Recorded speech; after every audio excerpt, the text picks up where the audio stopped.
옥스퍼드의 한 강의실 앤드류슨 교수는 강의를 하고 있습니다. 우리는 모두 알고 있고 사람마다 다 다르다는 사실을 알고 있습니다.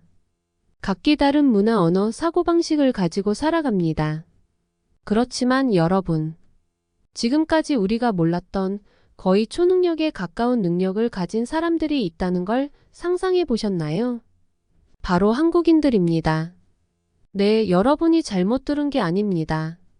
아니, 교수님, 한국인들이 초능력을 가지고 있다고요? 너무 말이 안 되는 소리 아닌가요? 한국인의 대부분의 사람들이 이 능력을 가지고 있습니다. 제가 생각할 때는 다른 나라의 사람들은 이 능력이 없습니다. 한국인들이 지닌 능력은 단순한 문화적 차이를 넘어 그들만이 가지고 있는 독특한 능력입니다. 제가 한국에서의 연구를 진행하면서 깨달은 이 현상은 여러분들이 상상하는 것보다 훨씬 더 깊고 광범위하며 대단합니다. 이런 내용을 가지고 강의를 하고 있는 교수가 있는데요. 무슨 일이 있었던 걸까요? 잠깐 좋아요, 구독은 영상을 만드는데 큰 힘이 됩니다. 오늘의 사연 시작하겠습니다. 안녕하세요. 저는 옥스퍼드 대학교에서 언어학을 연구하는 앤드류슨 교수입니다. 오늘은 제가 어떻게 한국이라는 나라에 관심을 갖게 되었고 왜 이곳에서 직접 한글과 한국 문화를 연구하기로 결심했는지 이야기해 드리려고 합니다. 사실 처음부터 한국어에 대한 연구를 계획했던 것은 아니었어요. 하지만 한국어, 그리고 한국인의 독특한 소통 방식을 알게 되면서 저는 이 언어가 가진 독창성에 깊이 빠져들게 되었습니다.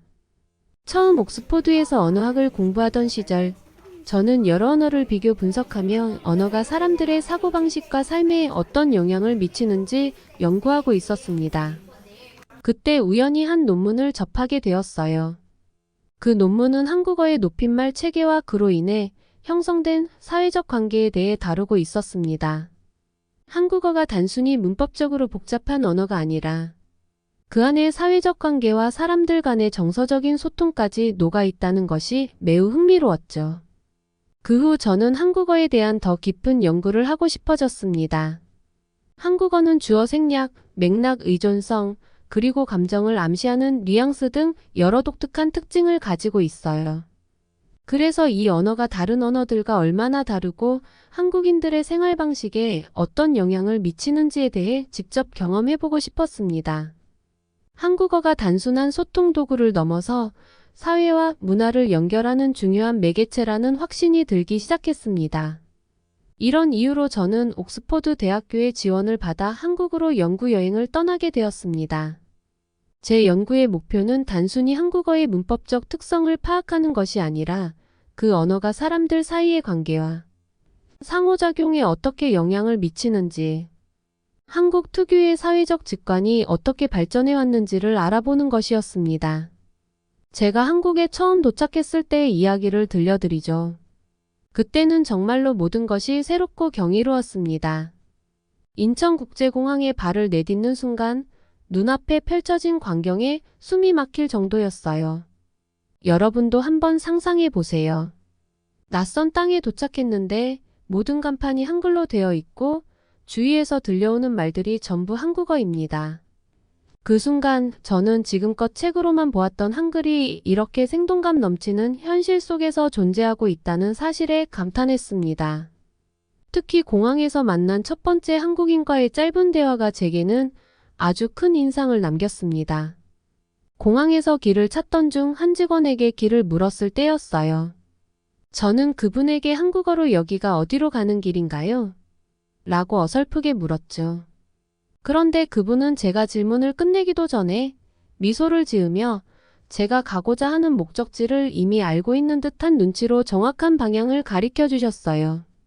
사실 그 상황에서 제가 느낀 것은 단순한 친절을 넘어 제가 무엇을 원하는지 이미 알고 있었다는 점입니다. 제가 어설프게 한국어를 말하려고 하는 모습, 혼란스러워 보이는 표정, 그리고 주위를 두리번거리는 행동에서 제가 무엇을 필요로 하는지 바로 알아차린 겁니다. 그 순간에는 어떻게 나의 의도를 알고 알려주시지 하고 의문이 생겼지만 나중에 한국에서 지내는 동안 저는 이게 바로 한국인의 눈치라는 것을 알았습니다. 공항에서 나와 대중교통을 이용할 때도 비슷한 경험이 있었습니다. 지하철을 타기 위해 표를 구매하려고 했는데 옆에 서 있던 한 한국인분이 저를 보더니 말없이 자동 발권기 사용법을 알려주셨어요. 제가 도와달라고 요청한 적도 없는데 그분은 제가 처음이라 불편할 것이라는 걸 눈치채고 바로 도와주신 것이었죠. 그저 제 표정을 보고 행동을 관찰한 것만으로 말이에요. 이 짧은 순간들이 저에게는 충격적이었습니다. 한국어의 아름다움과 실용성도 저를 감동시켰지만 말하지 않아도 상대방의 의도를 읽고 먼저 도와주는 이 한국인의 태도가 더 놀라웠어요. 여러분도 상상해 보세요. 이건 단순히 예의나 친절함을 넘어서 상대방의 필요를 직관적으로 이해하는 능력입니다. 한국인들이 눈치라는 것을 가지고 있다고는 들었는데 이것이 제가 한국에서 눈치라는 개념을 처음으로 체감한 순간이었습니다. 한국어에서 느껴지는 암묵적 의사소통의 강력함은 저를 더욱 연구에 몰두하게 만들었습니다. 한글에 대한 연구도 중요했지만 한국인들이 어떻게 상대방의 의도를 파악하고 그에 맞춰 자연스럽게 반응하는지에 대한 연구는 저에게 매우 흥미로웠습니다. 공항 내부에서 들려오는 한국어 안내방송은 저에게 이곳이 단순한 방문지가 아니라 연구의 현장이라는 생각을 들게 했습니다. 이제 제가 직접 경험하게 될 한국이라는 나라가 어떤 곳인지에 대한 기대감이 커졌습니다. 저는 국립한글박물관으로 향하기 위해 곧바로 고속철도를 타러 출발했습니다. 공항철도 올라타 창밖을 바라보니 한국의 경이로운 풍경이 눈앞에 펼쳐졌습니다. 푸르고 넓은 한강이 마치 도시의 동맥처럼 흐르고 있었고 강변에는 울창한 숲이 자연스레 어우러져 있었습니다. 그 위로 솟아오른 초고층 빌딩들은 이 나라가 자연과 도시가 공존하는 진정한 조화의 상징임을 보여주는 듯 했습니다. 저는 그 광경에 압도되어 한참을 바라보았습니다. 한편으로는 이 나라가 이렇게나 아름다운 자연을 보존하고 있으면서도 다른 한편으로는 도시화와 발전을 이뤄낸 점이 정말 놀라웠습니다. 공항철도를 내리고 보니 도심은 더욱 복잡하게 되어 있어서 어디로 가야 할지 정말 모르겠더라고요.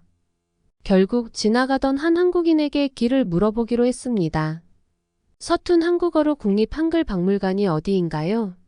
라고 물었더니 그분은 미소를 지으며 아주 친절하게 길을 설명해 주었습니다. 저쪽으로 가시면 바로 오른쪽에 박물관이 보일 겁니다. 라며 방향을 가리키는 손짓과 함께 세심하게 알려주었죠. 그 친절한 태도는 저를 다시금 안심하게 만들었고 한국인들이 이렇게 배려심이 깊고 친절하다는 것을 느끼게 했습니다. 도심의 분주함 속에서도 따뜻한 마음을 잃지 않는 한국인들의 모습은 인상적이었죠. 한국인의 친절한 도움 덕분에 박물관에 조금씩 가까워지면서 제 마음도 가벼워졌습니다. 길을 헤매는 동안 느꼈던 긴장감은 사라지고 이제 곧 한글의 역사와 그 위대한 문화적 유산을 만나게 된다는 생각에 가슴이 설레더라고요. 주변을 둘러보니 고즈넉한 나무들과 함께 박물관 주변에 현대적인 건축물들이 어우러져 있었고 이는 마치 제가 한글의 전통과 현대적 가치를 동시에 탐구하게 될 것을 상징하는 듯 했습니다. 드디어 국립한글박물관이 눈앞에 펼쳐졌습니다. 깔끔하고 현대적인 건물이었지만 그 안에는 한국의 전통과 역사가 고스란히 담겨 있을 것이라는 생각이 들었습니다. 입구에 들어서기 전 잠시 발걸음을 멈추고 그동안 제가 경험했던 한국의 자연과 도시, 그리고 사람들이 어우러진 모습들을 되짚어 보았습니다. 그리고 그 모든 것이 한글이라는 위대한 언어로 연결되어 있다는 사실에 감동을 느꼈습니다. 앤드류슨 교수는 국립한글박물관에서 한글의 역사와 아름다움에 완전히 빠져들었습니다. 전시실을 돌아다니며 세종대왕의 한글 창제 과정과 그 철학적 배경을 알아가는 그의 눈은 호기심으로 가득 찼습니다. 그러던 중 한 전시물 앞에서 그는 흥미로운 광경을 목격했습니다. 한 중년 부부가 서로 눈빛만 교환하더니 조용히 다른 곳으로 이동하는 것이었습니다. 앤드류슨 교수는 이 모습을 보고 하는 순간을 경험했습니다. 이것이 바로 한국인들의 눈치구나. 그는 생각했습니다. 말 한마디 없이도 서로의 마음을 읽고 행동하는 능력. 이것이 내가 봤던 그 특별한 능력이야. 흥분한 앤드류슨 교수는 그 부부에게 다가가 한국어로 말을 걸었습니다. 실례합니다. 방금 전 두 분의 모습을 보았는데 정말 놀라웠습니다. 한국인들의 눈치 정말 대단하네요. 부부는 당황한 표정으로 서로를 바라보았습니다. 아내가 조심스럽게 물었습니다. 죄송하지만 무슨 말씀이신지. 앤드류슨 교수는 더욱 열정적으로 설명했습니다. 아까 두 분이 눈빛만 교환하고 자리를 옮기셨잖아요. 말없이도 서로의 마음을 읽는 그 능력이 바로 한국인의 특별한 점이라고 생각합니다. 이 말을 들은 남편이 웃음을 터뜨렸습니다. 아, 그거요? 사실은 제가 아까 점심으로 먹은 김치찌개 때문에 속이 좀 안 좋아서 화장실에 가고 싶었거든요. 아내에게 눈짓으로 화장실 가자고 한 거였어요. 앤드류슨 교수는 얼굴이 붉어졌습니다. 아니, 그런데 화장실을 가고 싶다는 것을 바로 아신 건가요? 어떻게요? 아내가 부드럽게 설명을 이어갔습니다. 눈치라는 게 꼭 신비로운 능력은 아니에요.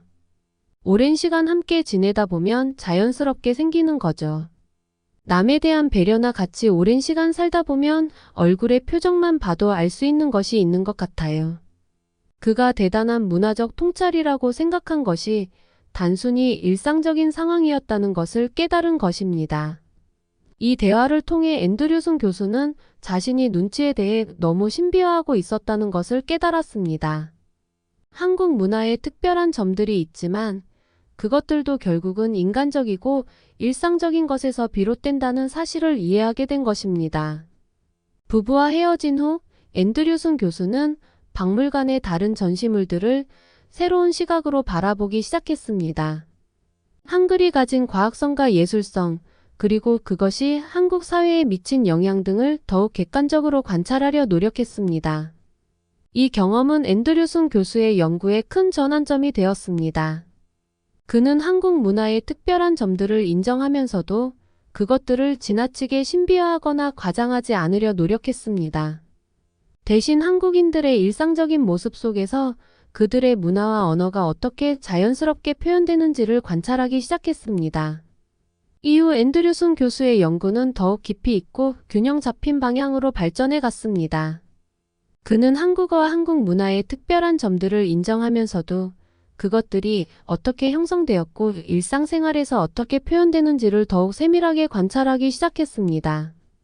세종대왕이 창제한 한글의 혁신성과 과학적인 구조는 이미 알고 있었지만 박물관 안에서 그것이 실제로 어떻게 만들어지고 발전해 왔는지를 체험하면서 저는 더욱 큰 감동을 느꼈습니다. 특히 한글이 단순한 글자가 아니라 한국인의 사고방식과 정서가 담긴 언어라는 사실을 다시금 실감하게 되었습니다. 한글은 단지 소통의 도구가 아니었습니다. 그 안에는 한국인의 삶의 철학과 문화적 가치가 고스란히 녹아 있었습니다. 박물관 곳곳에 전시된 자료들을 통해 한글이 어떻게 한국인의 정체성을 형성과 역사를 만들어 왔는지 느낄 수 있었습니다. 특히 세종대왕이 한글을 창제할 당시의 철학과 그가 추구했던 모두를 위한 문자라는 이념이 제게 깊은 감동을 주었습니다. 한글은 단순히 언어적 혁신이 아니라 사회적 평등과 소통을 위한 도구로 창조된 것이었습니다. 모든 사람들이 쉽고 정확하게 자신의 생각을 표현할 수 있도록 만든 이 문자는 한국인의 자긍심과도 연결되어 있었습니다. 특히 박물관에서 본 훈민정음 해례본은 그 자체로 한글의 가치를 상징하는 자료였습니다. 이 문서를 통해 세종대왕과 학자들이 얼마나 치밀하게 한글을 설계했는지 알 수 있었고 그 정교함은 과학적이기까지 했습니다. 이곳에서 저는 한글이 단순한 글자가 아니라 한국인의 역사적 유산이자 문화적 보물이라는 사실을 다시금 깨닫게 되었습니다. 박물관을 보고 커피 한 잔을 먹으러 커피숍에 갔는데요. 앤드류슨 교수는 서울의 한 커피숍에서 흥미로운 대화를 엿듣게 되었습니다. 두 젊은 여성이 이야기를 나누고 있었는데 그들의 대화에서 주어가 거의 사용되지 않고 있다는 점을 발견한 것입니다. 어제 봤어? 응, 봤어. 재미있더라. 나도 보고 싶었는데. 어땠어? 괜찮았어. 근데 좀 슬펐어. 앤드류슨 교수는 이 짧은 대화에서 주어인 나나 그것이 거의 사용되지 않았다는 점에 주목했습니다. 영어로 이 대화를 옮기면 훨씬 더 많은 주어가 필요할 것입니다. 그리고 무엇을 일하던지 어느 것을 봤다는 이야기가 없는데 그것을 알아듣고 대화가 되는 것에 정말 신기했습니다. 그리고 이런 것들이 한국의 눈치와 관련이 있다고 생각했습니다. 이것이 한국어의 특징적인 면모 중 하나라는 것을 깨달았습니다. 이러한 관찰을 바탕으로 앤드류슨 교수는 한국어가 고맥락 언어라는 가설을 세웠습니다. 즉, 많은 정보가 문맥 속에 숨어 있어 명시적으로 표현하지 않아도 의사소통이 가능한 언어라는 것입니다. 이는 한국인들의 눈치와도 밀접한 관련이 있을 것이라고 그는 추측했습니다. 그리고 앤드류슨 교수는 영국에서 같이 공부하던 지인의 집에서도 초대를 받았는데 한국 사람의 대화에서 이상한 것을 보게 되는데요. 가족들은 서로를 부를 때 이름 대신 관계를 나타내는 호칭을 사용했습니다. 오빠, 언니, 아들, 딸 등의 호칭이 이름을 대신했고 심지어 부모님도 자녀들 앞에서는 서로를 아빠, 엄마라고 불렀습니다. 이것은 다른 곳에서도 많이 들을 수 있는 대화인데요. 제가 살고 있는 곳에서는 이런 호칭보다는 이름을 부르는데 심지어 다른 사람들도 다 이런 호칭으로 대심한다는 것이 너무 신기했습니다. 앤드류슨 교수는 이러한 호칭 사용이 단순히 관계를 나타내는 것을 넘어 가족 구성원 각자의 역할과 책임을 상기시키는 기능을 한다고 생각했습니다. 이는 한국 사회에서 가족의 중요성과 각 구성원의 역할이 얼마나 중요한지를 보여주는 것이었습니다. 이러한 다양한 관찰과 경험을 통해 앤드류슨 교수는 한국어와 한국 문화의 특징을 더욱 깊이 이해하게 되었습니다. 그는 언어가 단순한 의사소통의 도구를 넘어 그 사회의 가치관과 세계관을 반영하는 거울이라는 사실을 깨달았습니다. 앤드류슨 교수의 연구는 점점 더 흥미진진한 방향으로 나아갔습니다. 그는 한국어의 특징과 한국 문화의 특성이 어떻게 서로 영향을 주고받으며 발전해 왔는지, 그리고 이것이 현대 한국 사회에 어떤 영향을 미치고 있는지에 대해 더욱 깊이 탐구하고자 했습니다. 앤드류슨 교수의 한국어와 문화에 대한 연구는 점점 더 깊이를 더해갔습니다. 그의 관심은 이제 한국인들의 일상적인 대화와 행동 패턴으로 확장되었습니다. 특히 그는 한국인들의 소통 방식에서 독특한 패턴을 발견하게 되었는데, 이는 그가 공감적 소통이라고 이름 붙인 현상이었습니다. 식사를 하고 지인의 딸 학교로 가게 되었습니다. 대학 캠퍼스를 구경하게 된 거죠. 서울의 한 대학 캠퍼스에서 흥미로운 장면을 목격했습니다. 한 학생이 친구에게 고민을 털어놓고 있었습니다. 요즘 너무 힘들어. 취업 준비하는데 뭐부터 해야 할지 모르겠어. 그의 친구는 잠시 침묵했다가 이렇게 대답했습니다. 그래, 나도 작년에 그랬어. 정말 앞이 안 보이더라고. 앤드류슨 교수는 이 대화에 주목했습니다. 친구는 직접적인 조언이나 해결책을 제시하지 않았습니다. 대신 자신의 경험을 공유하며 공감을 표현했죠. 이는 앤드류슨 교수가 익숙한 서양의 소통 방식과는 달랐습니다. 이 관찰을 바탕으로 앤드류슨 교수는 한국인들의 공감적 소통 패턴에 대한 연구를 시작했습니다. 그는 이러한 소통 방식이 한국 사회의 집단주의적 성향과 관련이 있을 것이라고 추측했습니다. 앤드류슨 교수는 한글 연구를 진행하면서도 계속해서 한국인들의 눈치에 대한 깊은 관심을 놓지 않았습니다. 그는 눈치가 단순한 사회적 기술이 아니라 한국 문화의 핵심을 이루는 독특한 의사소통 방식이라고 생각하게 되었습니다. 이런 한국인의 대화는 정말 많았습니다. 한 전통시장을 방문했을 때에는 그는 상인들과 손님들 사이의 흥정 과정을 관찰했습니다. 놀랍게도 흥정의 과정에서도 그는 독특한 소통 패턴을 발견했습니다. 이 사과 얼마예요? 한 박스에 10,000원이에요. 아이고 비싸네. 8,000원에 안 될까요? 어휴, 그렇게 하면 제가 남는 게 없어요. 9,500원은 어떠세요? 앤드류슨 교수는 이 대화에서 양측이 서로의 입장을 고려하며 조금씩 양보하는 모습을 보았습니다. 이는 단순한 가격 협상을 넘어 상호 존중과 관계 유지를 중요시하는 한국 문화의 특성을 반영하고 있었습니다. 이러한 관찰들을 통해 앤드류슨 교수는 한국어의 특성과 한국 문화의 가치관이 밀접하게 연결되어 있다는 결론을 내렸습니다. 우리를 중시하는 문화, 체면을 중요시하는 태도, 그리고 상호 존중의 정신이 언어 사용에 깊이 반영되어 있다는 것을 발견한 것입니다. 앤드류슨 교수의 연구는 이제 새로운 단계로 접어들었습니다. 그는 이러한 언어적, 문화적 특성이 현대 한국 사회에서 어떻게 작용하고 있는지, 그리고 글로벌화되는 세계에서 어떻게 변화하고 있는지에 대해 관심을 갖게 되었습니다. 특히 그는 한국의 젊은 세대들이 전통적인 소통 방식과 현대적인 글로벌 소통 방식 사이에서 어떻게 균형을 잡고 있는지에 주목했습니다. SNS와 같은 새로운 매체에서 한국어가 어떻게 사용되고 있는지, 그리고 이것이 전통적인 소통 방식과 어떻게 다른지를 연구하기 시작했습니다. 이런 문화는 한국인들의 배려와 이해가 만든 산물이 아닌가 라는 생각을 하게 되었습니다. 하지만 눈치의 긍정적인 면뿐만 아니라 부정적인 면도 다루기 시작했습니다.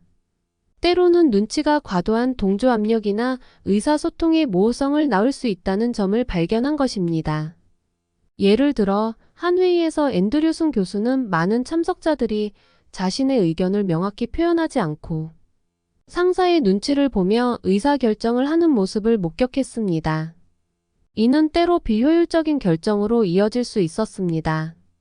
이러한 관찰을 통해 앤드류슨 교수는 눈치가 한국 사회의 양면성을 보여주는 중요한 문화적 요소라고 결론지었습니다. 그것은 조화로운 인간관계와 효율적인 의사소통을 가능케 하는 도구이면서 동시에 개인의 자유로운 표현을 제한할 수 있는 요인이 될 수도 있었습니다. 부정적으로 눈치를 보는 관심을 한 군데 더 보았는데요. 앤드류슨 교수는 서울의 한 대기업을 방문할 기회를 얻었습니다. 그곳에서 그는 한국식 비즈니스 미팅을 직접 관찰할 수 있었습니다. 회의실에 들어서자마자 그는 묘한 긴장감을 느낄 수 있었습니다. 회의가 시작되고 앤드류슨 교수는 흥미로운 장면을 목격했습니다.